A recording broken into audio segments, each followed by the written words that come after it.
Qui a dit que les endives étaient forcément amères? Certainement pas Philippe Etchebest. Voici sa version des endives au jambon qui vont vous réconcilier avec ce légume de saison. Pour les réaliser, il vous suffit de laver et nettoyer vos endives, de les mettre dans une casserole avec le jus d'un citron, du beurre, du sucre et du bouillon de poule. Ensuite, à l'aide de papier cuisson, vous allez créer un shadok. C'est un espèce de couvercle qui va permettre une évaporation lente des liquides. 20 minutes après, c'est le moment de sortir les endives. Elles doivent être encore légèrement croquantes. Gardez le jus de cuisson des endives pour ajouter votre béchamel. Ça va lui donner une saveur incroyable. Essayez sans vous brûler de retirer un maximum de liquide des endives et ensuite entourez-les d'une belle tranche de jambon sans nitrite. Répétez l'opération avec toutes vos endives et mettez-les dans un plat à gratin préalablement beurré. Ajoutez votre béchamel. Ça donne déjà tellement envie de manger. On n'oublie pas une généreuse quantité de fromage râpé et c'est le moment d'enfourner. Ça y est, vos endives sont gratinées. Qu'est-ce que ça sent bon! C'est le moment de servir et de se régaler. Mais avant, n'oubliez pas de vous abonner pour plus de recettes. À très vite! Une recette de blanquette de saumon bien réconfortante, ça vous dit? C'est parti! On va commencer par couper des pavés de saumon en beaux cubes. Il faut qu'ils soient assez gros pour avoir de la mâche. À peu près cette taille, c'est parfait. On va ensuite venir ciseler 1 à 2 échalotes qu'on va faire revenir dans du beurre. Une fois joliment colorés, vous pouvez ajouter vos cubes de saumon.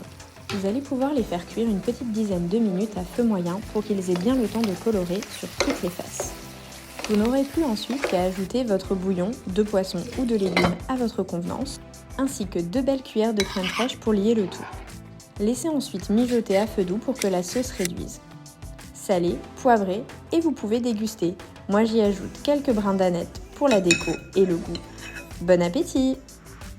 Connaissez-vous la soca, cette délicieuse spécialité niçoise? C'est une sorte de galette fine et croustillante, souvent servie chaude et saupoudrée de poivre noir. C'est une recette très facile à réaliser. C'est simplement un mélange de farine de pois chiches, d'eau et d'huile d'olive. La soca est un incontournable de la cuisine de rue à Nice. Elle est appréciée aussi bien par les locaux que par les touristes. Si vous n'avez pas encore eu l'occasion de visiter cette belle ville du sud de la France, il faut absolument que vous réalisiez cette recette. On vous met toute la recette détaillée en description et on vous invite à vous abonner pour plus de recettes. À très vite! Aujourd'hui, on va cuisiner la truffade de Tati Lucette. On va commencer par nettoyer et éplucher un bon kilo de pommes de terre. Choisissez-les plutôt à chair ferme afin qu'elles se tiennent bien à la cuisson. Une fois épluchées, vous allez pouvoir venir les couper en petites rondelles d'environ 5 mm d'épaisseur. Après ce travail de titan, vous allez pouvoir venir cuire vos pommes de terre dans une grande casserole remplie d'eau en commençant la cuisson à froid pour une trentaine de minutes. Une fois leur première cuisson terminée, faites revenir de l'ail avec un peu d'huile d'olive avec vos pommes de terre. Au bout de 10 minutes de cuisson, ajoutez des lardons. Pendant que ça cuit environ 5 minutes, coupez votre tome fraîche et votre cantal en petits morceaux. Oui, je sais, ça fait une sacrée dose de fromage, mais c'est ça qui est bon. Ajoutez tous ces petits morceaux à vos pommes de terre et lardons et laissez mélanger pour environ 10 minutes le temps que le fromage fonde bien. Regardez-moi ça si c'est pas magnifique. Pour parfaire ce repas très léger, on ajoute 2 cuillères à soupe de crème fraîche. On continue de mélanger jusqu'à obtenir un mélange bien onctueux. La truffade de Tati Lucette est prête quand lorsque vous levez votre cuillère, vous avez ces beaux filaments qui se forment. Allez, j'en remets une couche de plus près parce que c'est vraiment gourmand. Bienvenue à Nice pour déguster une délicieuse pissaladière. L'ingrédient phare de cette recette, hormis l'anchois, c'est l'oignon. Il vous faudra éplucher et émincer l'équivalent d'1 kg, puis de les faire cuire avec de l'ail, du sel, du poivre et des feuilles de laurier, jusqu'à ce qu'ils soient bien fondants avec une belle couleur caramélisée. Il ne manque plus qu'à étaler vos oignons sur la pâte à pissaladière, la recette est en description, puis à disposer les anchois en quadrillage et placer une olive au centre de chaque carré. C'est parti pour enfourner et voici le résultat. Elle sent trop bon. Laissez légèrement refroidir avant de découper en parts et de vous régaler. C'est le moment de vous abonner pour plus de recettes. À très vite.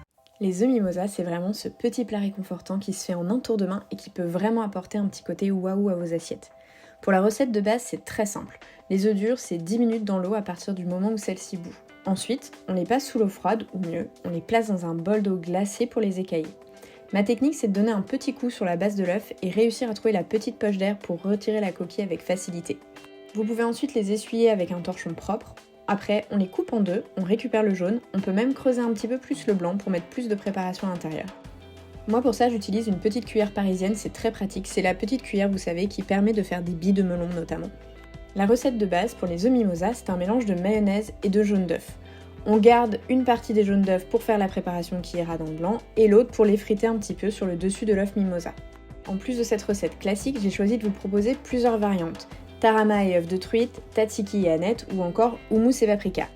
Je vous mets les recettes en description, mais sachez que vous pouvez créer des œufs mimosa à l'infini en choisissant différentes textures, des couleurs, des goûts différents, notamment grâce aux épices et aux herbes. Bref, cette petite recette de brasserie peut vite devenir un incontournable de vos tables festives. Bon appétit! Connaissez-vous la Crispy Rice Salad? Si vous avez un reste de riz de la veille, cette recette est pour vous. Mélangez votre riz avec de la pâte de curry rouge, le jus d'un citron et de l'huile d'avocat. Étalez sur une plaque recouverte de papier cuisson et faites cuire pendant 15 minutes à 220 degrés. N'hésitez pas à retourner le riz à mi-cuisson. Pendant ce temps, préparez le reste des ingrédients de la salade. Tranchez finement un concombre, du chou rouge, une carotte, ajoutez du basilic ou de la menthe, et puis venez hacher des cacahuètes. Vous pouvez ensuite préparer la sauce. Pour cela, mélangez le jus d'un citron, de l'huile d'avocat, de la sauce soja, du gingembre, une gousse d'ail et du tahini. Le riz sorti du four doit être bien croustillant, d'où le nom de Crispy Rice. Ça vient ajouter du croquant à la salade et une touche épicée délicieuse. Ajoutez le riz à tous les légumes et mélangez bien toute la salade. Vous pouvez ensuite ajouter la sauce et c'est prêt. Bon appétit! Nous vous invitons en Corse pour réaliser un délicieux fiadone. Il s'agit d'une pâtisserie réalisée à base de brooch, le fromage incontournable de la Corse. Pour le préparer, commencez par séparer les blancs des jaunes de 3 œufs. Dans un saladier, mettez le brooch, du sucre, le zeste d'un citron râpé et de l'eau de vie si vous le souhaitez. Mélangez bien le tout et incorporez les jaunes d'œufs. Ajoutez ensuite délicatement vos blancs montés en neige. Tapissez votre moule de papier sulfurisé ou graissez-le avec du beurre et versez-y la préparation. Puis enfournez pendant 30 à 35 minutes. Une fois la cuisson terminée, saupoudrez un peu de sucre sur le dessus et vous pouvez décorer votre fiadone si désiré. Nous avons mis des rondelles de citron et des fleurs. Maintenant, temps de passer à la meilleure partie, la dégustation. Retrouvez la recette complète en description et n'hésitez pas à vous abonner pour plus de recettes. Du pain rassis, voire dur comme de la brique? Aïe d'ailleurs!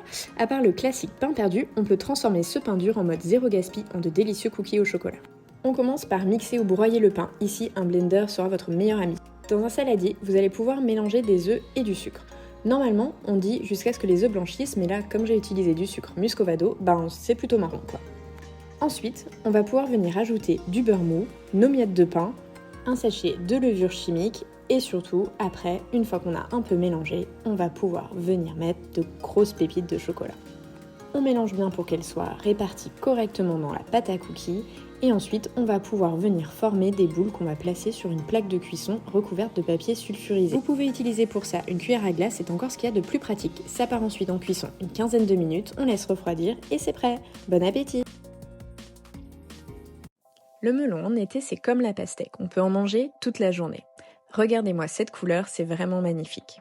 Je le prépare généralement le matin en le coupant en tranches puis en dés. J'enlève bien sûr les graines, mais je vais vous étonner en vous disant que je garde la peau pour réaliser une délicieuse confiture d'écorce de melon 100% zéro déchet. Elle sera d'ailleurs encore plus savoureuse si vous laissez un peu de chair orange. Mes dés de melon partent au réfrigérateur et je peux m'atteler à ma confiture. Je commence par nettoyer la peau de mon melon plusieurs fois à l'eau claire, je la fais sécher puis je la coupe en tout petits morceaux. Ce qui fera que cette confiture pourra aussi être utilisée comme un chutney. J'adore la déguster avec du fromage de chèvre par exemple. Pour retirer l'amertume de l'écorce, remplissez une casserole d'eau froide avec vos morceaux et portez à ébullition 2 fois. Égouttez puis ajoutez le sucre, l'eau et le jus d'un citron. Portez à ébullition, puis laissez mijoter à feu doux jusqu'à ce que les écorces deviennent translucides.